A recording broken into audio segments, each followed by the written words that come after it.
And the CDC investigating a deadly E. coli outbreak involving McDonald's. The outbreak has been linked to quarter pounders. Not the headline you expected when you thought about fast food today, right? Immediately, you'd think, oh, it's definitely the meat.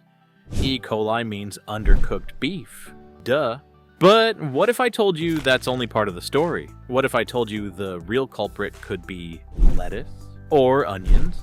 Yeah, the veggies that were supposed to keep you healthy. Today we're busting one of the biggest myths out there about E. coli, that it's just about undercooked meat, and taking a deep dive into how a seemingly innocent onion could turn deadly. Yep, onions. First they make you cry, and now they might even try to kill you. E. coli, or Escherichia coli if you want to impress someone at a dinner party, is a bacteria that usually chills in the intestines of humans and animals. Most of the time, totally harmless. But every now and then it brings its nasty cousin to the party, E. coli 0157, the kind that produces toxins capable of making your intestines feel like a battlefield. Imagine a single drop of contaminated water containing hundreds of thousands of E. coli? Yeah, all it takes is one unlucky bite. This nasty bug can lead to severe abdominal pain, diarrhea, the kind that sends you running, vomiting, and even kidney failure or death in the most severe cases. Vulnerable people, like kids, the elderly, or anyone with a weakened immune system. Okay, so meat gets a bad rap when it comes to E. coli. And yeah, ground beef is a common source, especially when it's undercooked. But guess what else can play host to this unwelcome guest? Your precious produce. That's right, salads, sandwich toppings, even that perfect slice of tomato can all harbor deadly bacteria. Between 1998 and 2017, produce was responsible for almost half of all foodborne illness outbreaks in the US. Let that sink in for a minute. The stuff we think is the healthy choice might actually be the danger zone. And here's the kicker. These foods don't get cooked, so whatever's on there stays on there. But how do veggies, of all things, get contaminated?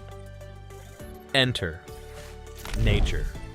When the water used to irrigate crops gets contaminated by animal poop, yep, poop, that's where the trouble begins. Or sometimes manure used as fertilizer isn't properly treated, and voila, E. coli sneaks into your lettuce or onions. And here's the part that really sucks. Washing your produce might not be enough. E. coli can cling to the surface, and in some cases it can even be absorbed into the plant through the root, so no amount of rinsing will help you there. Your salad might already be packing a dangerous punch. Let's circle back to that tragic McDonald's case in Colorado. One man dies, 26 others get sick from an E. coli outbreak linked to the fast food chain. Was it the beef?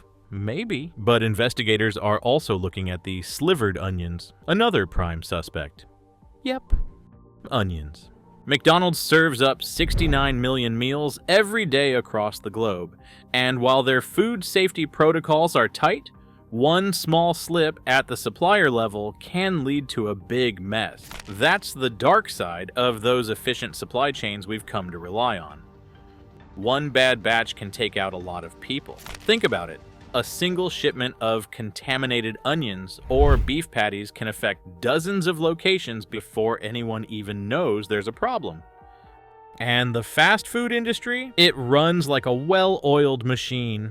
Massive, fast, efficient. But speed comes at a cost. With so many meals going out the door, it only takes one slip-up for a contamination to spiral out of control. And let's not forget, those raw veggies don't go through any heat that could kill the bacteria. They go straight from farm to sandwich. In this outbreak, those slivered onions were one of the main suspects, showing just how risky uncooked produce can be. According to the CDC, produce has been linked to 46% of foodborne illness outbreaks in the United States. And here's the thing.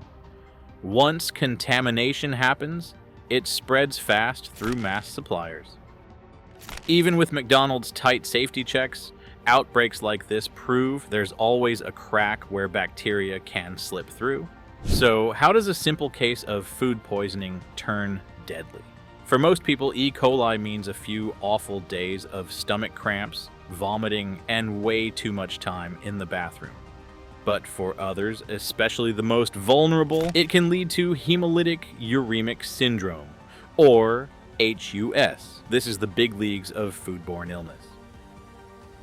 HUS occurs when E. coli toxins damage red blood cells, causing kidney failure, and in some cases, death.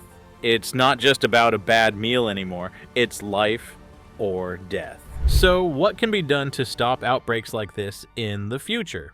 It all starts at the source. Ensuring that the water used in farming is clean and free from contamination is critical. Stricter regulations on manure handling, better produce washing methods, and more oversight at all levels are needed. And as consumers, we can take some simple precautions too. Wash your produce thoroughly, even though we know it might not always be enough. Cook your meat to the right temperature, and keep an eye on food recalls. The more you know, the safer you'll be. This McDonald's outbreak is a reminder that food safety is a massive, complex issue that affects every bite we take, from the farms to the fast food counter. So, stay sharp, stay informed, and next time you're biting into that burger, maybe give your onions a second thought. Thanks for watching. Be sure to subscribe so you don't miss our next deep dive into the hidden dangers of everyday life. Until then, stay safe, stay smart, and as always, stay curious.